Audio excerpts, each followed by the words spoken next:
Bismillahirrahmanirrahim. Assalamualaikum warahmatullahi wabarakatuh.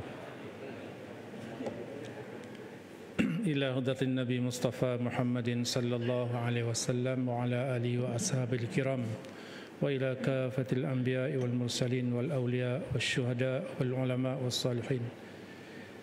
Syai'u lillahi lahum wa lana al-Fatihah. A'udzu billahi minasy syaithanir rajim. Bismillahirrahmanirrahim.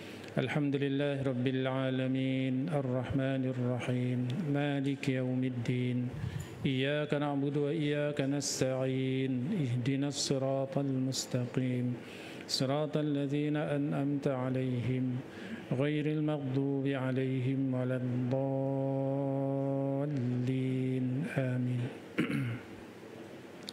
A'udzu billahi samil 'alim minasy syaithanir rajim. Bismillahirrahmanirrahim. Alhamdulillah rabbil alamin wassalatu wassalamu ala asyrafil mursalin wa ala alihi wa ashabihi ajma'in. Allahumma akhrijna min zulumatil wahmi. Ya Allah Tuhan kami, keluarkanlah kami daripada kegelapan rasa ragu-ragu.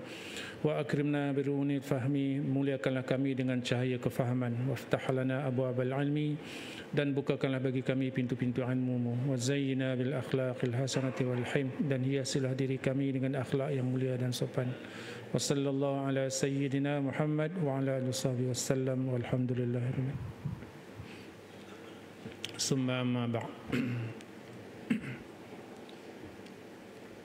Yang saya muliakan Al-Fadil Tuan Nazir Masjid, barisan pegawai-pegawai masjid, tuan-tuan imam, Imam Azhari, tuan-tuan haji, puan-puan hajah, ibu-ibu, ayah-ayah, anak-anak muslimin, muslimat, hadirin hadirat yang dimuliakan Allah Subhanahu wa taala. Syukur kita sekali lagi dan selamanya di atas kurniaan Allah Subhanahu wa taala, rezeki kita untuk hadir pada malam ni, dan kita tunggu untuk majlis ilmu. Mudah-mudahan Allah Subhanahu wa taala jadikan pertemuan kita pertemuan yang dirahmati dan diberkati. Dan insya-Allah tuan-tuan, ada satu ayat Allah Subhanahu wa taala, a'udzubillahi minasyaitonir rajim, wala taqulu liman yuqtalu fi sabilillahi amwat bal ahya'un walakin la tash'urun. Sadaqallahul azim. Maksudnya, jangan kamu menyangka orang yang mati berjuang pada jalan Allah itu mereka itu mati. Bahkan mereka itu bal ahya'un, bahkan mereka itu orang-orang yang hidup dalam keadaan yang hidup yang istimewa. Walakin la tash'urun, akan tetapi kamu tidak mengetahuinya. Itu hakikat orang yang mati berjuang pada jalan Allah Subhanahu wa taala. Dan pada malam ni tuan-tuan ya, insya-Allah kita tengok seorang sahabat Nabi sallallahu alaihi wasallam yang bercita-cita dan sentiasa berdoa supaya dia dapat mati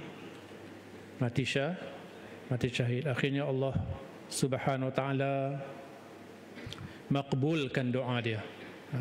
Iaitulah sahabat namanya Sayyidina Sa'ad bin Mu'az, radhiyallahu anhu. Sayyidina Sa'ad bin Mu'az, sahabat Rasulullah sallallahu alaihi wasallam. Penting ya tuan-tuan ya. Kenapa kita kena lihat tentang kehebatan sahabat Rasulullah sallallahu alaihi wasallam? Kerana mereka adalah cerminan daripada Rasulullah sallallahu alaihi wasallam, cerminan didikan oleh Rasulullah sallallahu alaihi wasallam. Betapa berkesannya mereka menghayati kehidupan Rasulullah sallallahu alaihi wasallam, dan berkesannya didikan Rasulullah sallallahu alaihi wasallam terhadap sahabat dia. Jadi contoh pada kita lah, terutamanya kita orang lelaki, orang lelaki, si suami, si ayah menjadi cerminan kepada akhlak anak-anak dia. Anak-anak nanti dan isteri kita menjadi cerminan kepada bagaimana kepimpinan kita. Ya, itu penting. Bagaimana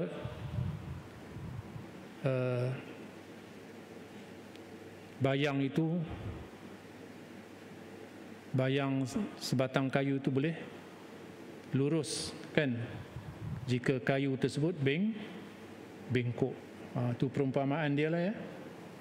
Maknanya sebagaimana batang kayu, begitulah bayangnya.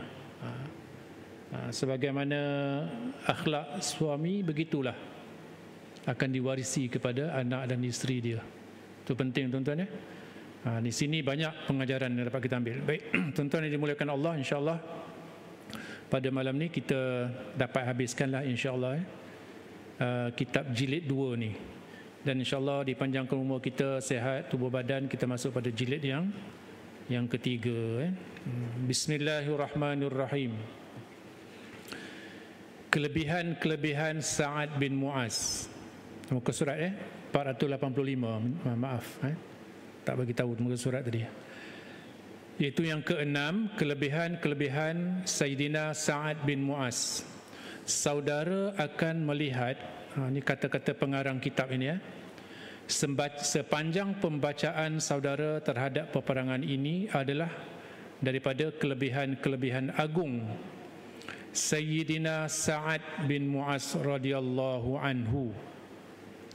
Pertama sekali saudara melihat kebenaran Rasulullah sallallahu alaihi wasallam memilih Sayyidina Sa'ad untuk menjatuhkan hukuman ke atas Bani Quraizah mengikut persetujuan dari mereka juga.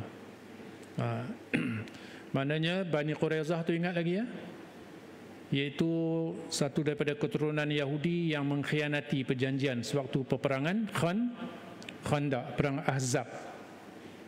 Istilahnya mereka ni macam penjenayah perang lah, melakukan pengkhianatan dan berpaling tadah ketika tentera Islam mempertahankan kota Madinah, mempertahankan Islam, mereka berpaling tadah.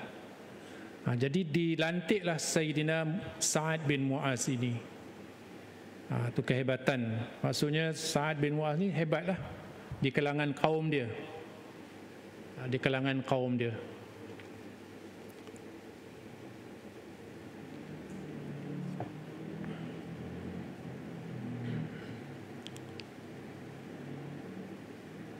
Jadi Sayyidina Sa'ad untuk menjatuhkan hukuman ke atas Bani Quraizah mengikut persetujuan dari mereka juga. Sebarang sikap dari Sa'ad adalah sikap yang dipercayai oleh Rasulullah sallallahu alaihi wasallam dan disokongnya. Ada suatu dialog sebelum dijatuhkan hukuman tu. Tuan-tuan masih ingat lagi hukuman dijatuhkan, yang lelaki semua 700 orang dibunuh. Lelaki dan anak-anak dan wanita dijadikan sebagai hamba. Semua lelaki dibunuh, dipancung, digali parit dan dipancung 10 orang, dibawa, kan? Dan hukuman tu dijatuhkan oleh Sa'ad bin Mu'az yang Nabi lantik, bukan Nabi yang jatuh hukuman tu. Jadi kita tengok kehebatan akhlak Sayyidina Sa'ad bin Mu'az.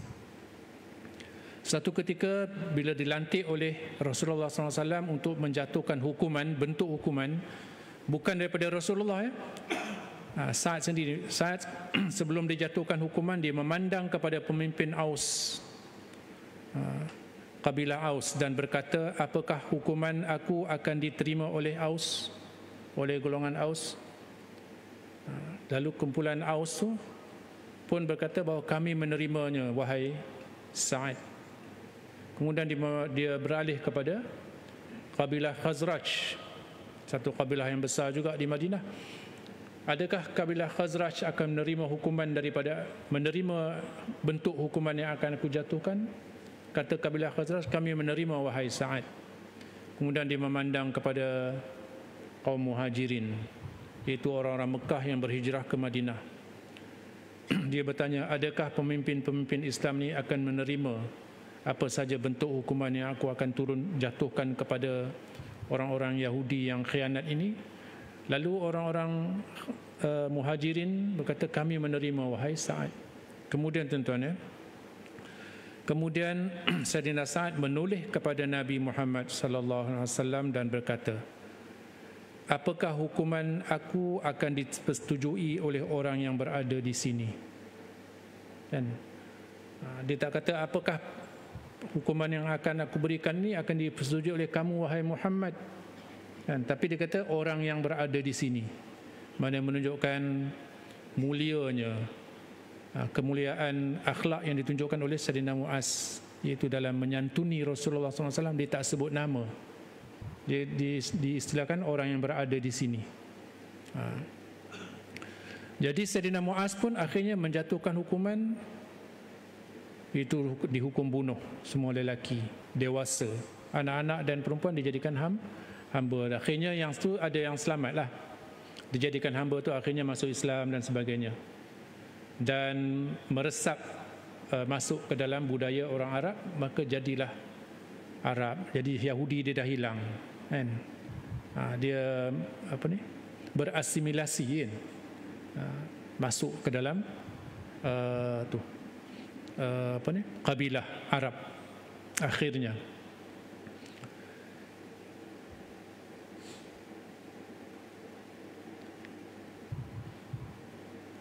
Kedua ialah perintah Rasulullah sallallahu alaihi wasallam kepada Al-Ansar supaya sekalian mereka bangun menghormati Sa'ad sebagai ketua mereka sebaik beliau tiba di hadapan mereka.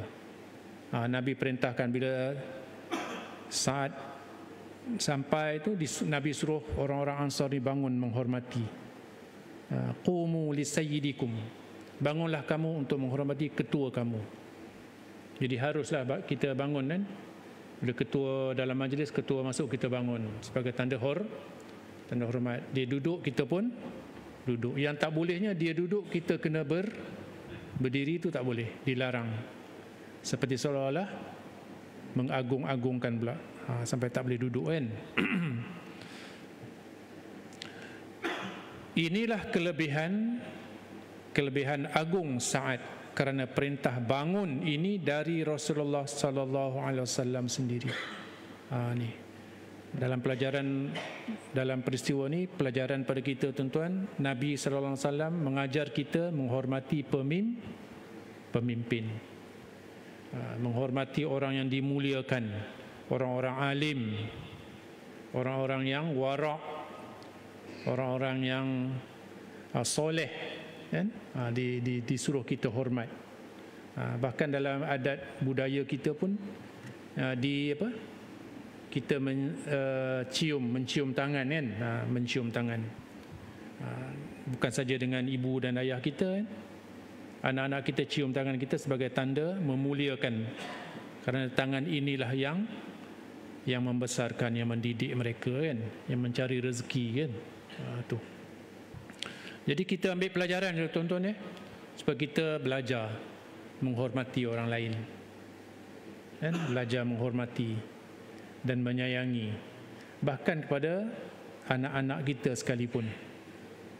Anak-anak kita tak duduk sekali dengan kita kan, ada yang duduk jauh, cuti-cuti sekolah sekali balik. Itu tanda kita menghormati, tanda kita kasih sayang. Kita bagilah layanan istimewa kan.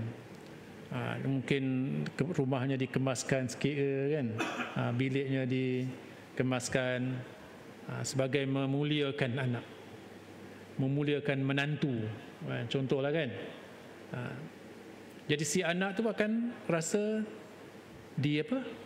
dihormati, dihargai kan, diingati, dikasihi. Itulah tanda kan. Bagaimana Rasulullah SAW secara halus mendidik sahabat-sahabat hormat, menghormati pada orang yang banyak berjasa pada kamu kan. Ni kita kena menitik beratkan ya tuan-tuan ya, akhlak dan adab pada anak-anak cucu kita. Yang mungkin hari ini semakin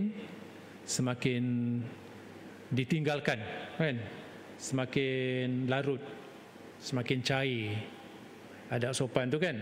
Betul Haji Maksum ya? Kita kuatkan balik budaya ni dalam masyarakat kita kan. Orang Melayu, orang kita kan, penuh dengan sopan santun, kasih sayang semua tu. Baik tuan-tuan, InsyaAllah boleh pemimpin orang yang soleh.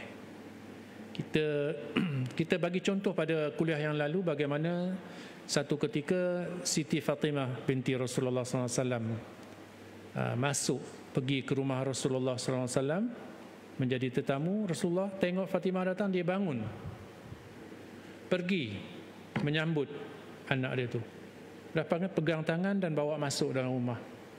Hebat tu kan, berkesannya didikan Rasulullah SAW dan diikuti oleh sahabat. Kita boleh tidak menjadi sesuatu yang pelik lah kita buat macam tu kan, memuliakan anak-anak. Jangan kita suruh anak-anak je yang menghormati kita kan. Boleh tuan-tuan InsyaAllah.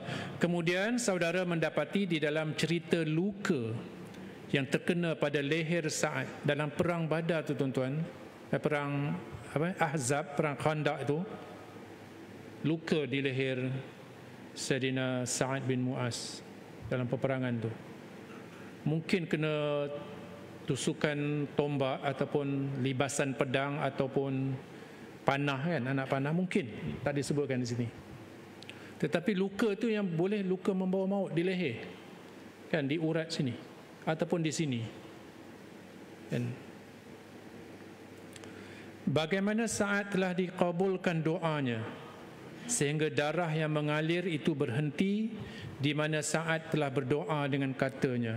Tu tengok tuan-tuan betapa hebatnya kuasa doa. Tu kita ulang-ulang kan. Jangan kita rasa letih, rasa malas, rasa dah jemu untuk berdoa. Sedangkan doa itu seumpama kalau kita macam ni, kita tulis kan, contohnya kita tulis apa yang kita tulis tu mungkin akan padam, hilang kan.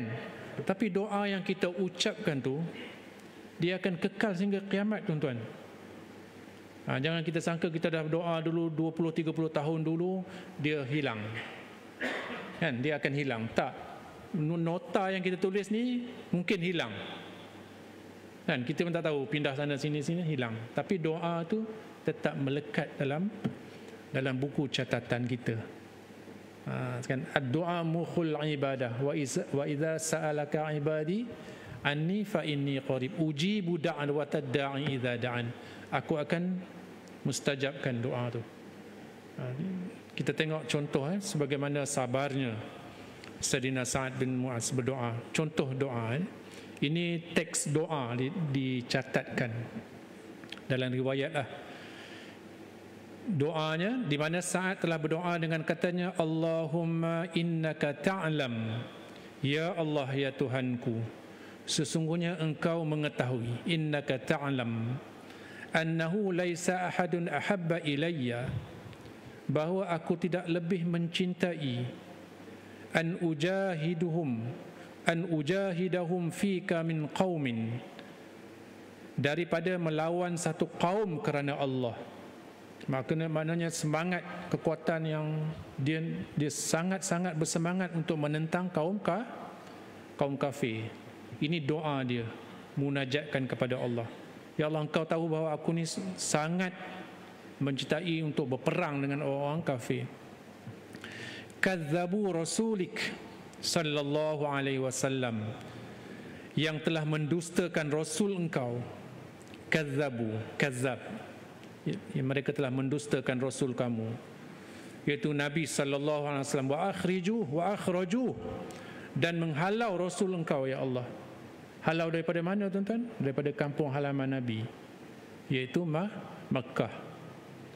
Betapa kasih sayangnya Rasulullah. Kita pun kan tuan-tuan mungkin tuan-tuan antara ni ada yang bukan asalnya tempat sini kan, kampung sini kan, kampung di Banting ni kan. Walaupun begitu, kampung halaman kita tetap di dalam hati. Istilahnya tanah tumpah darah, situ ibu kita melahirkan kita kan.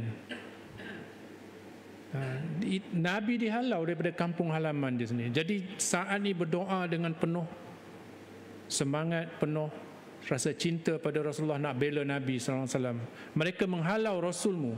Allahumma ya Allah, ya Allah, ya Tuhanku, fa inna baqiya min harbi Quraisyin syai'un, sekiranya peperangan kami dengan Quraisy masih kekal lagi, fa abqani lahu, maka kekalkanlah daku untuk berjuang, hatta ujahidahum fik, kekalkanlah aku untuk berjuang mereka untuk engkau. Fika maksudnya berjuang dengan menentang orang kafir Quraisy itu untuk engkau, untukmu ya Allah, ya Allah. Itu kehebatan doa ni kan, bersungguh-sungguhnya membela Nabi sallallahu alaihi wasallam. Kemudian dengan takdir dan Allah SWT memakbulkan doa dia, tuan-tuan, beliau telah sembuh dari luka hingga berlaku peperangan Bani Quraizah. Maknanya Allah SWT panjangkan umur dia, dan sempat dia berada dalam peperangan dalam menjatuhkan hukum kepada Bani Quraizah. Dan Rasulullah sallallahu alaihi wasallam menyerah kuasa kehakiman kepada Sa'ad untuk bertindak. Di sini Allah telah menghindarkan kaum muslimin dari kejahatan Yahudi dan dibersihkan Madinah dari kecemaran bangsa Yahudi. Akhirnya dengan hukuman dijatuhkan, iaitu hukum membunuh.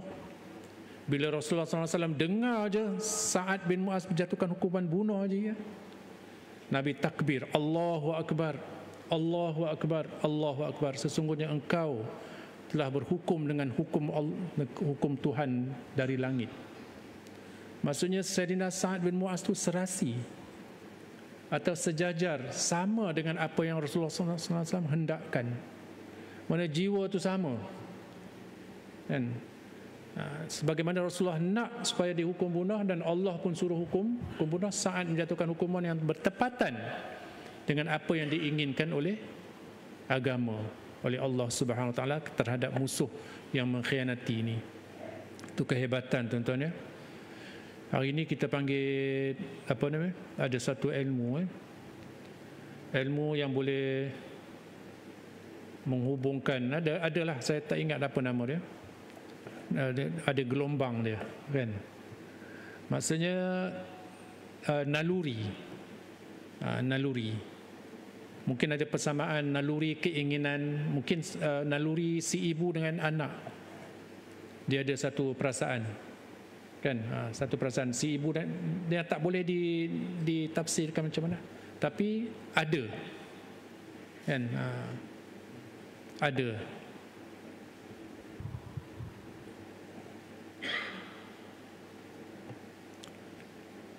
Sayyidina Sa'ad bin Mu'az sekali lagi menadah tangan ke langit memohon doa restu kepada Allah Subhanahu wa taala dengan katanya, Allahumma ya Allah, ya Tuhanku, fa inni azunnu annaka qad wada'tal habr bainana wa bainahum, sesungguhnya aku menyangka bahawa engkau telah menamatkan peperangan di antara kami dan mereka, yakni Quraisy, yakni Quraisyan wal musyrikin, yakni Quraisy dan orang-orang musyrikin. Fa in kunta qad wada'tal harb bainana wa bainahum fafjurha, maka sekiranya engkau tamatkan peperangan itu, maka cetuskanlah lukaku ini, waj'al mauti fiha, dan biarlah aku mati di sini kerananya. Ni dia minta supaya dimatikan dalam keadaan dia luka tu. Maksudnya, tuan-tuan, Sayyidina Sa'ad bin Mu'az ni minta supaya dia dapat mati syahid. Maksudnya Allah makbulkan. Kita tengok dalam sejarah, kan, seorang sahabat yang handal, kan, Sayyidina Khalid ibn Walid, panglima tentera Islam yang tidak ada tolok banding dia, kan. Tiap kali Khalid Al-Walid ni menyertai, mengepalai peperangan, mesti menang. Rekod dia 100%. 100% kemenangan kepada Islam. Dia kehebatan dia sebelum dia masuk Islam lagi. Bila dia mengapalai peperangan Uhud, tentera Quraisy menang. Perang Uhud. Siapa ketuanya? Khalid Al-Walid. Kan? Kita apa ni para alim cendekiawan buat kajian. Sampai buat kajian macam mana kelajuan kuda Khalid tu. Boleh pusing balik tu daripada di banjaran Uhud tu. Dia boleh buat satu pusingan dan duduk di belakang tentera Islam dan buat serangan. Maksudnya lalu dinyatakan bahawa kehebatan kuda yang digunakan oleh Khalid Al-Walid dan tentera-tentera kafir Quraisy tu. Kehebatan. Maksudnya situ dalam, kalau kita hari ini pentingnya persenjataan. Kan? Bagaimana persenjataan memainkan peranan. Orang Islam kena kuasai lah persenjataan tu yang paling moden.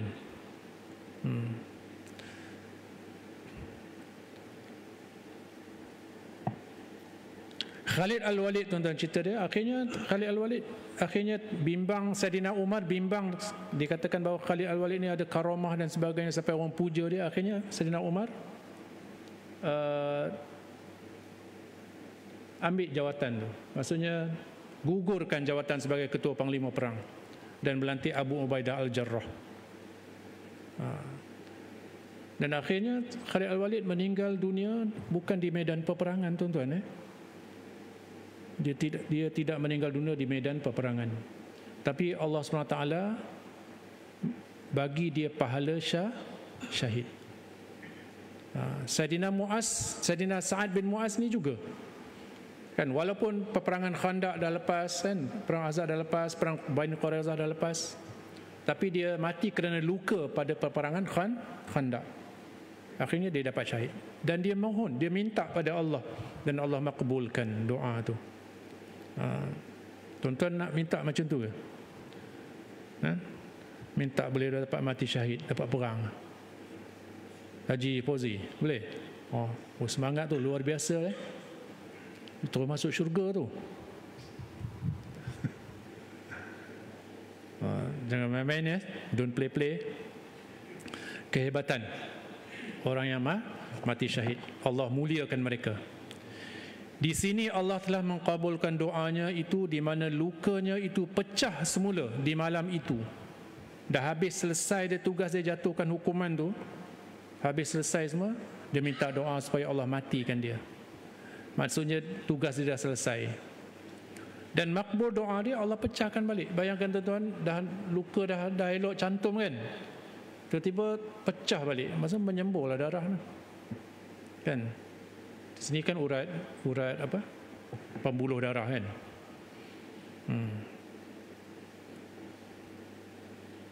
Beliau menghembuskan nafas yang terakhir. Ibnu Jarir menegaskan dalam kitabnya Al-Fath, ternampak bagi saya bahawa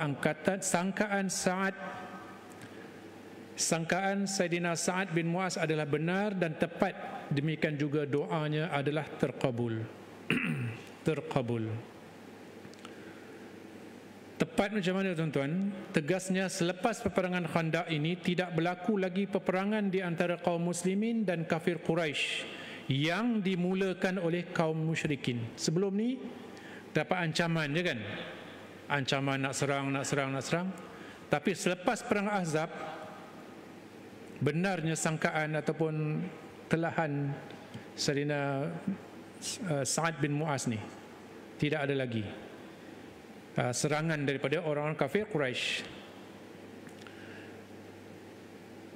Selepas itu Rasulullah sallallahu alaihi wasallam bersiap sedia untuk menunaikan umrah, di mana kaum kafir Quraisy telah menghalang kedatangan Rasulullah sallallahu alaihi wasallam, sehingga hampir-hampir berlaku peperangan di antara mereka. Namun ianya terelak sebagaimana Allah menyatakan dalam ayat ini.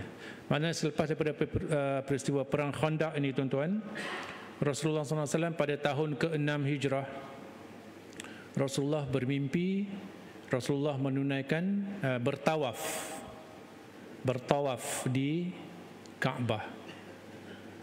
Bayangkan, tuan-tuan, 6 tahun meninggalkan kampung halaman sampai terbawa-bawa dalam mimpi. Kan, lalu Nabi pun ajaklah sahabat-sahabat, mengajak para sahabat menunaikan ibadah umrah. Kisah dia kan,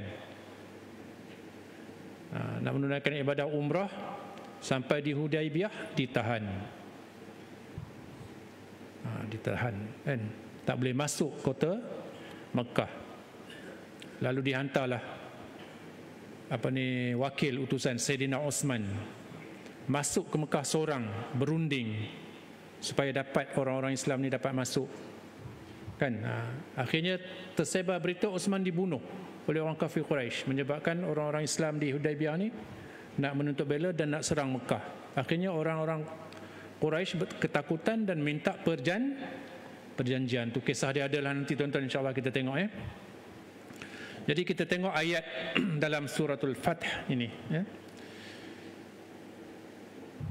Hampir-hampir berlaku peperangan di antara mereka, namun ianya terelak sebagaimana Allah menegaskan dalam ayat a'udzubillahi minasyaitonirrajim wa huwallazi kaffa aydiyahum ankum wa aydiyakum anhum bi batni Makkah min ba'di an azfarakum alaihim kana Allahu bima ta'maluna basira. Sadaqallahul azim. Dan dialah yang menahan tangan mereka dari membinasakan kamu, dan menahan tangan kamu dari membinasakan mereka di tengah kota Batni Makkah. Batnun asalnya apa tuan-tuan? Perut kan? Ataupun kita sebut batin daripada kalimah batnun, perut. Kenapa? Batin, tenaga batin. Maksudnya dalam perut itu kita tak nampak lah kan? Bi batni Makkah min ba'di an azfarakum alaihim. Kisah dia tuan-tuan ya. Dan dialah yang menahan tangan mereka, yakni lepas daripada perjanjian Hudaibiyah, Nabi nak balik, orang-orang kafir Quraisy ni lebih kurang seramai 80 orang tentera cuba menyerang Nabi. Sedangkan masa tu perjanjian dah dibuat, tidak berlaku peperangan. Perjanjian apa tuan-tuan? Perjanjian Hudaibiyah. Maksudnya gencatan senjata selama 10 tahun. Ini yang nama kejayaan tu. Kejayaan. Dapat gencatan senjata ni maksudnya kejayaan. Mana orang kafir Quraisy minta gencatan senjata, Nabi Muhammad dengan sahabat jangan serang kami selama 10 tahun. Jadi bila mereka nak serang tuan-tuan, pada masa bila Nabi nak balik tu daripada Hudaibiyah, nak serang, kemudian Nabi dapat menangani. Maksudnya tidak melanggar perjanjian, tak boleh perang tu kan. Perjanjian supaya gencatan senjata selama 10 tahun tu. Kalau sampai perang mungkin dikatakan sebagai mengkhianati perjanjian. Nabi tidak memegang pada janji, tapi Nabi menangani dengan penuh kebijaksanaan. Akhirnya tentera ini ditangkap dan dihantar pulang ke Mekah. Yang tu yang berkaitan ayat ni. Wa huwallazi kaffa aydiyahum ankum, dan dialah yang menahan tangan mereka. Mereka tu orang kafir Quraisy nak serang Nabi tu, dari membinasakan kamu, dan menahan tangan kamu dari membinasakan mereka. Maksudnya Nabi tak sampai bunuh orang tadi. Maksudnya terpelihara lagi perjanjian Hudaibiyah. Begitulah halusnya permainan ataupun kebijaksanaan Rasulullah SAW dalam bidang politik ya. Kenapa kemenangan bila dapat gencatan senjata selama 10 tahun tuan-tuan? Ini hikmah dia. Iaitu dalam masa 10 tahun orang-orang kafir Quraisy tak boleh lagi serang Madinah. Itu satu kemenangan daripada ancaman-ancaman sebelum ni kan. Betapa bijaknya Rasulullah SAW. Dan dalam masa 10 tahun tu tak boleh serang, Nabi jalankan dakwah. Dalam masa 10 tahun tu betapa ramai. Dalam 2 tahun, 3 tahun tu ramai yang akhirnya memeluk agama Islam. Dan tak sampai 3 tahun akhirnya berlaku Fathu Makkah, pembukaan kota Mekah. Nabi masuk Mekah dan menguasai Mekah. Sesudah Allah memenangkan kamu ke atas mereka, dan adalah Allah Maha melihat apa yang kamu kerjakan. Maksudnya ni sebagai panduan pada kita, dalam apa-apa hal mesti mengikut syariat, ikut perjanjian, sebagaimana Nabi tidak menyerang, membunuh orang kafir Quraisy tadi. Kemudian termeterai perjanjian perdamaian sementara di mana Rasulullah SAW menunaikan umrah tahun hadapannya. Tahun tu tak boleh buat, tahun hadapannya baru Rasulullah pergi menunaikan umrah. Namanya umrah qada. Kan? Dalam perjanjian Hudaibiyah tu tak boleh masuk, tapi dah niat nak buat umrah tapi terhalang. Lalu Nabi suruh mereka yang bawa kambing tu sembelih kambing. Semua tak mau sembelih. Kan, macam protes lah kan? Kenapa tak boleh masuk kampung sendiri kan? Lalu Rasulullah ambil kambing Rasulullah sendiri dan Rasulullah sembelih sendiri. Mereka tengok Rasulullah yang sembelih sendiri, lalu mereka sembelihlah kambing masing-masing kan. Bertahallul kan, maksudnya tahun depan baru buat macam qada, namanya umratul qada pada tahun hadapannya. Perjanjian berkuat kuasa seterusnya hinggalah kaum Quraisy melanggarnya. Sikit lagi tuan-tuan, di mana Rasulullah SAW mara ke Mekah dan membuka kota Mekah, namanya Fathu Mekah. Kita akan tengok pada kuliah yang akan datang. Rasulullah SAW menegaskan sekembalinya dari peperangan Al-Ahzab seperti yang diriwayatkan oleh Al-Bukhari, sekarang giliran kita menyerang mereka dan mereka tidak akan menyerang kita dan kita akan mara ke hadapan mereka. Manakala Al-Bazzar telah meriwayatkan dengan sanad hasan hadis daripada Jabir bahawa Rasulullah SAW bersabda di hari peperangan Ahzab di hadapan perhimpunan besar, Nabi bersabda, mereka tidak akan menyerang kamu lagi, tetapi kamulah yang akan menyerang mereka. Selepas daripada tiga peperangan ni. Perang apa? Perang Badar, perang Uhud, perang Ahzab, perang Khandaq kan. Lepas daripada tiga peperangan ni, bukan orang Quraisy yang menyerang, tapi Islam yang menyerang. Akhir sekali kisah Sa'ad ini dengan segala suasana persekitarannya seperti yang telah kita sebutkan, mengingatkan kembali kepada saudara apa yang ditegaskan dahulu, iaitu peperangan-peperangan di dalam Islam ini tidak lebih daripada satu marhalah dakwah yang dilalui oleh Rasulullah sallallahu alaihi wasallam. Marhalah ni apa? Peringkat dakwah. Kita belajar dulu peringkat dakwah secara sembunyi, keluarga yang terdekat kan. Bila dah ramai baru kepada keluarga di luar kan. Kemudian bila penentangan berlaku, maka Nabi suruh berhijrah ke Madinah. Di Madinah dapat menubuhkan kerajaan negara Islam. Akhirnya mempertahankan negara Islam, peperangan. Dan peperangan ini satu peringkatlah, satu marhalah. Marhalah dakwah. Kemudian disusuli dengan marhalah seruan manusia sejagat kepada agama Islam. Maksudnya Rasulullah SAW menulis surat kepada ketua-ketua negara-negara Rom, Parsi kan, dan sebagainya itu supaya mereka masuk kepada Islam. Segala bentuk pegangan mereka dan izm, segala bentuk pegangan, maksudnya kepercayaan lah, ideologi dan izm, maksudnya apa ni? Ideologi lah, apa ni, pemikiran kan? Hari ini bahayanya liberalisme. Maksudnya yang tak boleh pun diboleh atas dasar kebebasan. Liberalisme. Itu bahaya tuan-tuan. Pula tu hari ini ada satu lagi serangan pada kita, iaitu normalisasi, menormalkan yang tidak normal. Normalisasi benda-benda, perkara-perkara maksiat kan. Benda tu asalnya ditentang kan, tapi akhirnya diterima. Contohnya cara berpakaian. Orang yang tak tutup aurat kita tak nampak macam dosa, macam biasa dah, sudah normal. menghadiri konsert,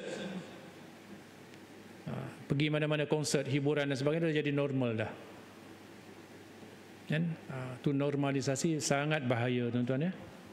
Benda yang bercanggah dengan syariat agama kita, kita seolah-olah kita dah normalkan, biasakan. Sedangkan ia bertentangan dengan agama.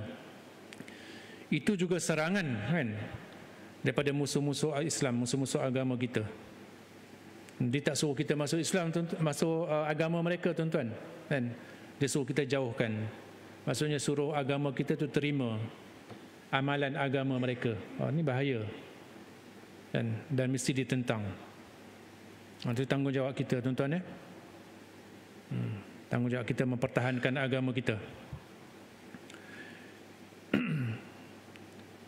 Segala bentuk pegangan mereka dan ism yang tidak diterima selain dari Islam, Islam liberal, Islam plural, ditempelkan nama Islam.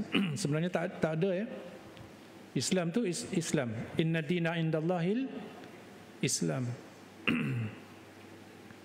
Inna dina indallahil Islam. Sesungguhnya agama yang diterima oleh Allah adalah Islam, tak ada yang lain-lain. Demikian juga terhadap kaum ahli kitab, mereka ini pun tidak boleh diterima kecuali setelah masuk atau tunduk kepada hukuman yang umum itu. Malah Islam membenarkan melakukan tindakan perang terhadap sesiapa sahaja yang menentang perkembangan agama ini selagi tindakan ini harus, dan setelah usaha dan jalan-jalan dakwah lain secara aman sudah tidak ada lagi. Inilah yang dipertahankan ya oleh saudara-saudara kita di Palestin. Mereka seolah-olah berada di barisan hadapan tuan-tuan ya. Kita duduk di belakang ni. Mereka di barisan hadapan mempertahankan Masjidil Aqsa.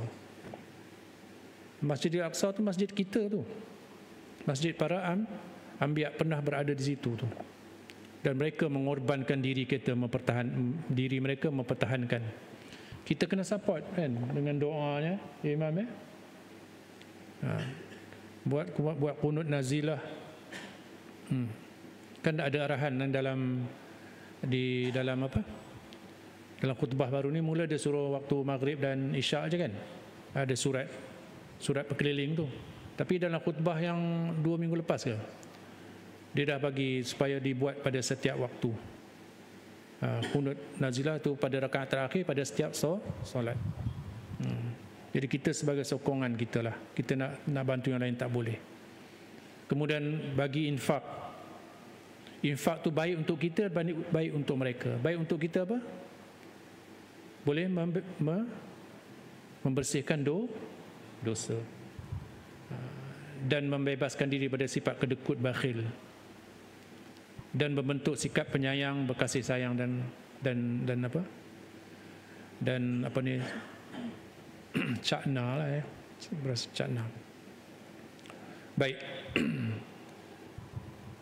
Sebenarnya apa yang dikatakan peperangan mempertahankan diri sebagaimana yang disebut oleh setengah-setengah sarjana dan pengkaji selepas tersempurna pemerintahan Islam sehubungan dengan jihad dan dakwah adalah satu pengertian dan ta'rif yang tak bererti, kata pengarang kitab ni ya. Kalau tidak, apa artinya pula Rasulullah SAW menyebut tetapi kamulah pula yang akan menyerang mereka. Maksudnya itu marhalah dakwah dan seterusnya. InsyaAllah akan disusuli dengan jilid yang ketiga tuan-tuan, insyaAllah. Semoga kita dapat menyambunglah kuliah kita pada jilid yang kedua.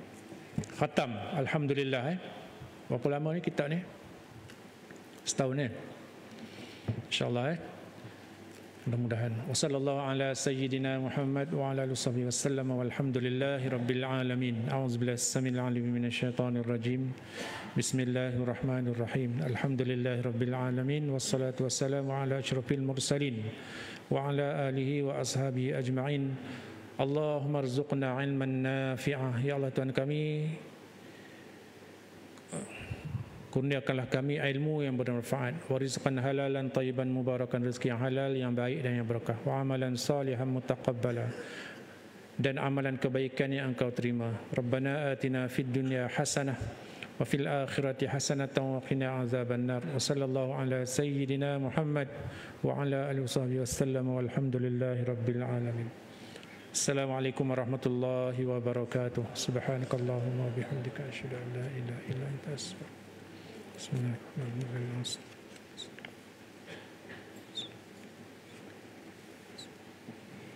اللهم صل على